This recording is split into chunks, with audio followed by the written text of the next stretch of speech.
Hello बच्चों, तो देखिए हमारा क्वेश्चन नंबर 2 चला था, ठीक है ना, जिसमें हम पढ़ रहे थे रासायनिक अभिक्रिया की दर का मापन कीजिए व इससे प्रभावित करने वाले कारकों का वर्णन कीजिए, ठीक है ना।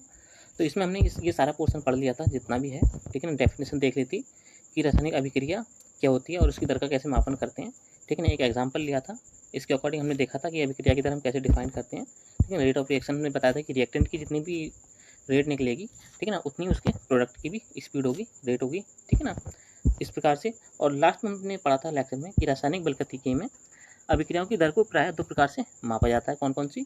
अभिक्रिया की औसत दर और तात्क्षणिक दर, ठीक है ना, या फिर हम वेग बोल सकते हैं। तो आज के लेक्चर में हम पढ़ेंगे रासायनिक अभिक्रिया की औसत दर का मापन कैसे किया जाता है, ठीक है ना, calculated average rate of reaction, ठीक।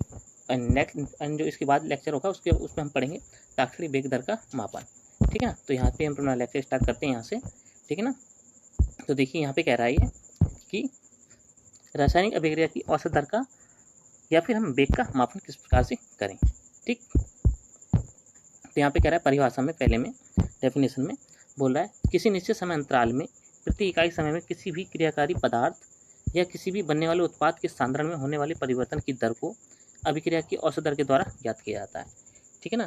कह रहा है यहाँ पे कि अभिक्रिया की औसत दर बराबर होती है कोई भी हमारे पास में क्रियाकारी पदार्थ के सांद्रण हुआ या फिर बनने वाले उत्पाद का सांद्रण हुआ, उसमें परिवर्तन, ठीक है ना। हमने माना कि क्रियाकारी कोई पदार्थ ए है, ठीक है ना, इसका सांद्रण क्या है, ए डैश है, ठीक है ना। यहाँ हमने माना कोई प्रोडक्ट हमारे पास में रिएक्टेंट है, यहाँ पे क्रियाकारी पदार्थ, ठीक है ना, उसका सांद्रण क्या है, ए है, और उसके इकाई समय में होने वाला परिवर्तन, ठीक है ना। ऐसी प्रोडक्ट है हमारे पास में पी और इसके इकाई समय में होने वाले परिवर्तन, यहाँ पे हमने इसको मान लिया जो सांद्रण है उसको हमने इस प्रकार से दिखा दिया, ठीक है ना।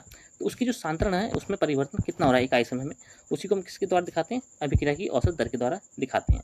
जो क्या होती है, क्योंकि हमारे पास में जो रिएक्टेंट की रेट निकलती है कि एवरेज रेट ऑफ रिएक्शन आएगी रिएक्टेंट की, उतनी हमारे पास में इक्वल में प्राप्त होगी प्रोडक्ट की रेट ऑफ रिएक्शन, ठीक है ना। इसको हम किसके द्वारा दिखाते हैं, अभिक्रिया की औसत दर के द्वारा दिखाते हैं, ठीक है ना। अब देखिए इसमें पूछ रहा है इसका मापन, कि मापन किस प्रकार से करेंगे हम। तो यहाँ पे कह रहा है जैसे कि रासायनिक अभिक्रिया, माना कि एक क्रियाकारी पदार्थ अभिक्रिया के दौरान भी उत्पाद में परिवर्तित होता है जिसके सांद्रण को बड़ी कोष्ठक, क्योंकि हमारे पास में कुछ ये वाली कोष्ठक है, इसके अंदर लिखकर दिखाया जाता है, ठीक है ना। तो जैसे कि हमारे पास में कोई रिएक्शन है जो कि यहाँ पे मैंने लिख रखी है, ए टेंडिंग कर रहा है बी की ओर, जो प्रोडक्ट में कन्वर्ट हो रहा है, तब यहाँ पे कह रहा है कि माना T1 समय पर क्रियाकारी पदार्थ ए का सांद्रण ए डैश है, मतलब कितना सांद्रण है इस ए का, ठीक है। फिर कह रहा है T2 समय पर सांद्रण क्या है, A2 है, ठीक। तब कह रहा है इसमें पहली स्थिति में आ जाएगा हमारे पास ए के सांद्रण में कमी के द्वारा अभिक्रिया की औसत दर, चूँकि हमारे पास क्या है, रिएक्टेंट अभिकारक है, ठीक है। तो हम यहाँ पे ये भी बोल सकते हैं कि अभिकारक का सांद्रण में होने वाली कमी की औसत दर क्या होगी। तो यहाँ पे क्या है, यहाँ पे कि अभिक्रिया की औसत दर बराबर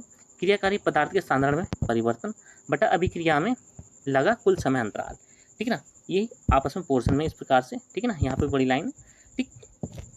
तो यहाँ पे कह रहा है कि जो हमारे पास में ए है इसका सांद्रण क्या है, ठीक है ना, किसकी स्थिति पे। तो यहाँ पे हमने माना है कि ए के मोलर सांद्रण में कमी या परिवर्तन, ठीक है ना। तो यहाँ पे किस प्रकार से आ रहा है, जैसे यहाँ पे देखिए कि पहले में इसने बताया था कि T1 समय पर, ठीक है ना, T1 समय पर कितना है, A1 है, और T2 समय पर कितना है, A2 है, ठीक है ना। तो A2 माइनस A1 उसका परिवर्तन निकल आएगा, टोटल सांद्रण कितना हो रहा है परिवर्तित, ठीक है ना। फिर कह रहा है अभिक्रिया में लगा समय का कितना डिफरेंस हुआ, तो T2 माइनस T1 हमारे पास समय का डिफरेंस आ जाएगा, तो यहाँ पे इतना हो जाएगा, ठीक। फिर कह रहा है इसलिए अभिक्रिया की औसत दर किसके, रिएक्टेंट के अभिकारक के, यहाँ पे इसकी अभिक्रिया में परिवर्तन कितना हुआ है, किसमें होने में, जो कि हमारा पदार्थ में परिवर्तित हो रहा है, ठीक है। उस समय पे क्या आ जाएगा इसका माइनस, क्यों आ रहा है माइनस, क्योंकि सांद्रण में कमी हो रही है, इस कारण से इसकी वैल्यू क्या हो जाएगी, नेगेटिव दिखाई जाएगी। तो delta a upon delta t यहाँ पे हमारे पास कुछ इस प्रकार से प्राप्त हो जाएगा, ठीक है। जो कि डेल्टा ए किसके लिए दिखा रहा है, हमारे पास में क्रियाकारी पदार्थ के सांद्रण में कमी, और डेल्टा टी किसके लिए दिखा रहा है, अभिक्रिया के परिवर्तन में लगा कुल समय अंतराल, ठीक। अब ठीक इसी प्रकार से हमारे पास प्रोडक्ट बनता है बी,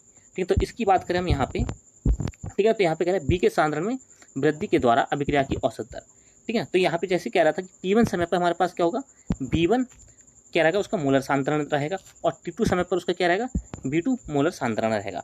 अब इनका हम डिफरेंस देखें कि इनके मोलर सांद्रण में कितना परिवर्तन हुआ। तो यहाँ पे देखिए सांद्रण B1 से B2 में क्या होगा, वृद्धि होगी, ठीक है ना, क्योंकि हमारे पास में ए में कमी हो रही है, ठीक है ना, और बी में क्या हो रही है, वृद्धि हो रही है। तो यहाँ पे क्या रहेगा, ये पॉजिटिव वैल्यू को साइन अप करेगा, ठीक है ना, पॉजिटिव वैल्यू को दिखाएगा। तो यहाँ पे टोटल हमें जो वैल्यू प्राप्त होगी वो क्या होगी, देखिए कह रहा है यहाँ पे बी के मोलर सांद्रण में वृद्धि किस प्रकार से हो रही है, B2 माइनस B1, हमें ये डिफरेंस पता चल जाएगा कितनी वृद्धि हुई है उसके सांद्रण में। तो यहाँ पे डेल्टा बी की वृद्धि हुई है, ठीक है ना। अभिक्रिया के मतलब अभिक्रिया परिवर्तन में लगा समय तो T2 minus T1 delta t, यहाँ पे जो डेल्टा टी है वो इक्वल रहेगा किसकी, ये वाले डेल्टा टी के, ठीक है। और यहाँ पे जितनी ये कमी की वैल्यू दिखाएगा उतनी यहाँ पे ये वृद्धि की वैल्यू को दिखाएगा, ठीक है। तो हमारे लिए जो अभिक्रिया की औसत दर जो प्राप्त हो रही है, ठीक है ना, औसत वेग भी बोल सकते हैं, तो इसलिए अभिक्रिया की औसत दर कितना हो जाएगा, positive delta b upon delta T.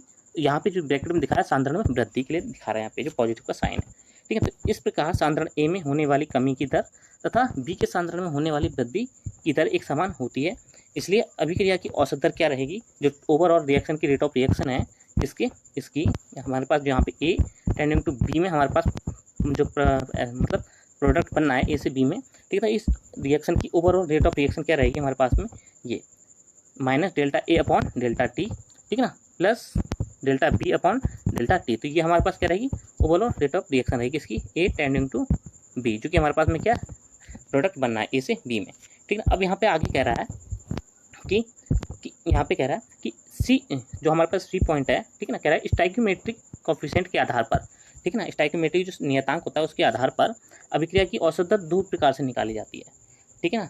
कौन कौन से दो प्रकार है इसके लेक्चर के लिए हम अगले में पढ़ेंगे, ठीक है ना। अभी के लिए इतना ही है, अगर आपके लिए अच्छा लगा तो प्लीज़ लाइक कीजिए, वीडियो को सब्सक्राइब कीजिए, ठीक है ना।